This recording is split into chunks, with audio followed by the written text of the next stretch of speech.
Hi everyone, my name is Mira Dalton, and that night I learned how quickly love turns to entitlement when you keep feeding it. It was my sister's birthday. Candles, champagne, the usual spectacle at my father's house. She was turning 24, surrounded by friends who only came for photos, not affection. My daughter Emma was so excited. She'd spent 2 weeks saving her allowance to buy her aunt a silver watch. Simple, elegant, wrapped in gold paper with a little bow she tied herself. When she handed it over, her eyes sparkled. "Happy birthday, Aunt Lily." I picked it myself. For a moment there was silence. Then Lily laughed. A high, sharp, cruel sound. She held the box up between two manicured fingers and said loud enough for the whole room to hear, "Cheap, filthy trash." Then she threw it. Not at the ground. Emma. The watch hit her shoulder and clattered onto the marble floor. My daughter froze, wide-eyed, lip trembling. Everyone stared. Someone chuckled nervously. And my father just smirked and said, "Lily's just being dramatic, sweetheart. Don't make a scene." Emma's chin quivered. She whispered, "Mommy, I just wanted her to like it." That sound, that small breaking voice, cracked something in me that never healed back the same. I didn't yell. I didn't cry. I just looked at them, my father polishing his glass, my sister basking in her cruelty, and felt everything inside me go still. I picked up the watch, brushed it off, and tucked it gently into my purse. Then I smiled, calm as ever, and said, "You're right, Lily. Trash doesn't belong here." She rolled her eyes, too smug to notice what I meant. By morning she would. Because that night, before the cake was even cut, I'd already pulled my investment from Dad's company, revoked her BMW lease, and transferred every account tied to my name. When they woke up tomorrow, the party would be over, and the illusion of family would vanish with the lights. By dawn, the illusion had cracked. While they were still sleeping off the champagne, I sat in my home office, the soft hum of my laptop the only sound in the room. A few clicks, clean, surgical, deliberate, and every account, card, and contract I'd funded was gone. The business my father managed, my money, the BMW Lily flaunted on Instagram, leased under my company, the vacation fund, the rent for her apartment, the family joint account they used like a bottomless well, all of it, mine. And at 7:12 a.m. with one final confirmation, I shut it all down. Then I made breakfast for Emma, pancakes shaped like hearts. She smiled again for the first time since the party. When the first call came, I didn't even look at the screen. Then the second. Then the third. By the fourth, my father's name flashed. I answered. "What did you do?" His voice cracked through the receiver. "The company cards are frozen. The accounts." I stirred Emma's syrup. "I moved my investments. That's all. Do you have any idea what this will do to us?" "Us?" I echoed. "You mean the same US that let my child be humiliated in your house?" He went quiet. Then with venom, "You're being emotional. Family doesn't punish family." I almost laughed. Family doesn't call cruelty discipline either. I hung up before he could respond. By noon, Lily's frantic posts flooded social media. "Someone hacked my accounts. Where's my car? This is sick." The comments were brutal. People piecing together the story faster than she could delete them. The glittering version of our family, the luxury, the pride, the lies, began to unravel thread by thread. That evening, I received a single text from my father. "We need to talk." "You've made your point." I typed one sentence back. "No, Dad. I've just started making boundaries." And for the first time in years, I didn't feel guilty for protecting peace. By the next morning, the fallout had turned spectacular. Lily's BMW sat stranded in front of a boutique cafe, towed unpaid. Her phone was blowing up with messages from banks and collectors. And Dad's office? Blocked. His partners had frozen operations until they figured out why $480,000 had vanished overnight. The irony was delicious. All that power undone by the same arrogance that built it. I didn't respond to their calls.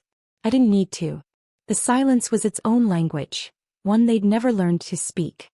That afternoon, Emma and I went for a walk downtown. She held my hand, stopping to look at a watch displayed in a shop window. "Like the one I gave Aunt Lily," she said softly. "Exactly like that," I whispered, kneeling beside her. "Except this one's not going to someone who doesn't deserve it." She smiled a little, her small fingers gripping mine tighter. Meanwhile, at the family estate, chaos bloomed. The household staff hadn't been paid. The credit cards were declined. And Lily, whose birthday had been trending just 2 nights ago, was trending again for an entirely different reason. Hashtag entitled Sister Meltdown. 64K views in 2 hours. A video surfaced of her at the jewelry store, screaming at a clerk who refused her platinum card. Someone had recognized her from my father's company posts. "Isn't she the one who threw a gift at a child?" one comment read. The thread exploded. By evening, sponsors pulled out of her influencer deals. My father's reputation tanked right alongside hers. I didn't gloat. I didn't have to. Their empire had always been made of glass, I just stopped holding it up. When the phone rang again that night, I finally picked up. It was Dad, voice hoarse. "Everything's gone, Mira. We can't fix this without your help." I looked at Emma sleeping beside me, peace written across her little face. My answer was simple, steady, final. "Maybe now, Dad, you'll understand what real loss feels like." The next morning, a black sedan pulled up outside my home. Through the window I saw him, Dad, standing on the porch in the same pressed shirt he wore to every board meeting, except this time it was wrinkled. For the first time in my life he looked small. I opened the door but didn't invite him in. He glanced past me, searching for signs of sympathy. "Mira," he began, voice low, "you made your point. Lily's suffering and I've lost almost everything. You win." I crossed my arms. "This isn't about winning, Dad. It's about remembering who you forgot." He frowned. "You think I wanted this? You think I wanted to see my family fall apart?" I stayed silent, and silence always makes the guilty talk more. He ran a hand through his thinning hair. "Your sister's young, impulsive. She didn't mean to. She threw a gift at my daughter's face." I cut in, voice steady. "And you laughed." His jaw clenched. "You're overreacting." That word again. Overreacting. The classic defense of every coward who doesn't want to face what they've done. I stepped closer. "Do you know what Emma asked me that night? She asked if Grandpa hated her. Do you understand what that means to a 6-year-old? He flinched, eyes darting away. "I made a mistake." "No, Dad. You made a choice." He looked up sharply, like he finally realized there was no negotiation left in me. "You think you're better than this family now?" he spat.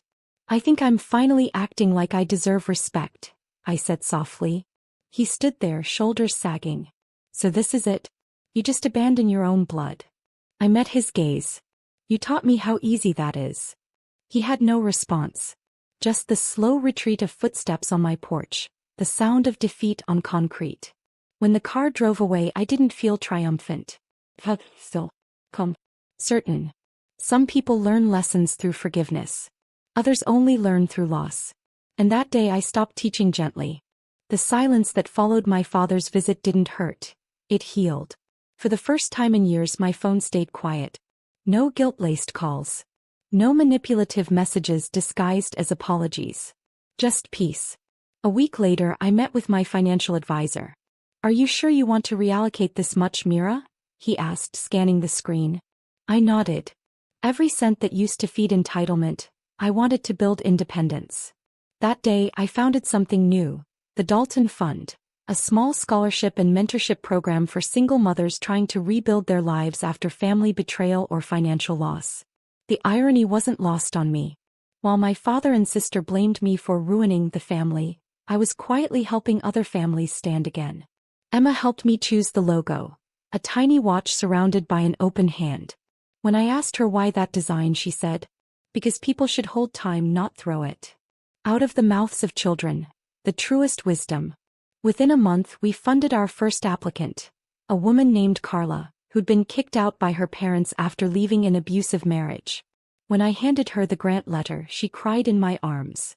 "This gives me hope," she whispered. It hit me then, revenge had evolved.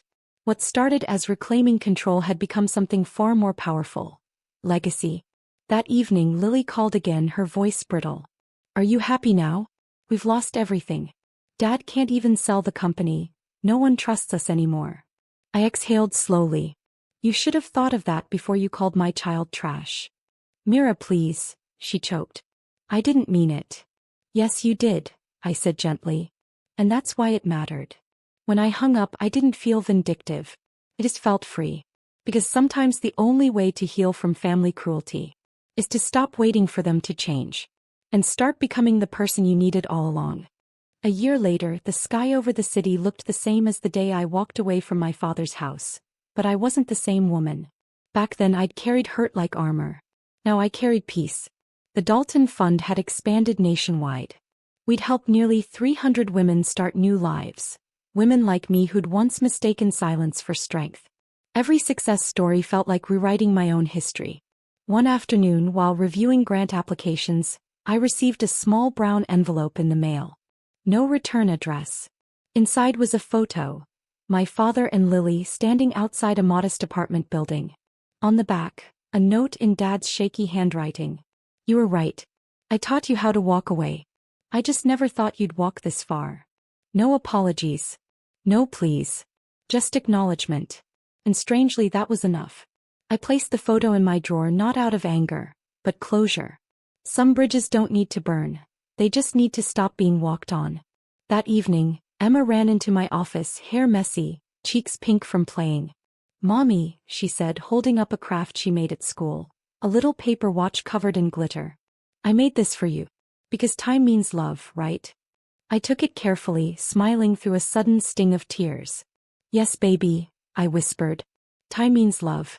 The kind that doesn't expire. We stood by the window together, watching the sun dip behind the skyline, gold spilling over the city that had once felt too big for me. My father had called me emotional. Lily had called me selfish. But I'd learned something they never did. Emotion is not weakness. It's clarity. The difference between revenge and growth is quiet. And mine was silent enough to last a lifetime. I kissed Emma's forehead and whispered. For every woman told she's too much. Keep going. One day they'll call it power. Outside, the lights flickered on, steady and unbothered. 2 months passed. The news about my father's bankruptcy spread fast. The house, the business, even Lily's prized designer collection. All gone. People whispered about the fall of the Daltons. But I didn't gloat. I'd already buried that version of myself. The one who thought their approval meant belonging. My energy went somewhere else. The Dalton Fund had grown faster than I imagined. Local newspapers started covering our work. The tagline read, "Founded by a woman who turned betrayal into opportunity." Applications poured in from women I'd never met. Single mothers, caretakers, daughters disowned for daring to dream. Every story carried a trace of my own past. And every grant we gave away healed a part of me I didn't know was still bleeding. At the fund's first annual gathering, Emma sat beside me in her little blue dress, legs swinging beneath the table. She leaned close and whispered, "Mommy, everyone's smiling because of you." I smiled. "No, honey. They're smiling because they finally feel seen." When I stepped on stage to give my speech, the lights felt warm, not blinding. I looked out at a sea of faces, women who had known loss, humiliation, survival, and I realized something profound. My family had taken from me what they could measure. But they never touched what made me me. After the event, a reporter approached me. "What would you say to your family if they're watching this?" I thought about it for a moment. "Thank you," I said softly. "They taught me that silence can be powerful, but rebuilding is louder." That night when I tucked Emma into bed, she asked, "Do you think Grandpa misses us?" I brushed her hair gently. "Maybe. But sometimes missing someone isn't the same as changing for them." He nodded, thoughtful. "Then we're okay." And we were more than okay. We were finally free.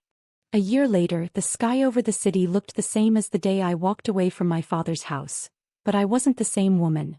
Back then I'd carried hurt like armor. Now I carried peace. The Dalton Fund had expanded nationwide. We'd helped nearly 300 women start new lives. Women like me who'd once mistaken silence for strength. Every success story felt like rewriting my own history. One afternoon, while reviewing grant applications, I received a small brown envelope in the mail. No return address. Inside was a photo. My father and Lily standing outside a modest apartment building. On the back, a note in Dad's shaky handwriting. "You were right. I taught you how to walk away. I just never thought you'd walk this far." No apologies. No pleas. Just acknowledgement. And strangely, that was enough. I placed the photo in my drawer not out of anger, but closure. Some bridges don't need to burn. They just need to stop being walked on. That evening, Emma ran into my office, hair messy, cheeks pink from playing. "Mommy," she said, holding up a craft she made at school. A little paper watch covered in glitter. "I made this for you. Because time means love, right?" I took it carefully, smiling through a sudden sting of tears. "Yes, baby," I whispered. "Time means love. The kind that doesn't expire." We stood by the window together, watching the sun dip behind the skyline, gold spilling over the city that had once felt too big for me. My father had called me emotional. Lily had called me selfish. But I'd learned something they never did. Emotion is not weakness. It's clarity. The difference between revenge and growth is quiet. And mine was silent enough to last a lifetime. I kissed Emma's forehead and whispered, "For every woman told she's too much, keep going. One day they'll call it power." Outside, the lights flickered on, steady and unbothered.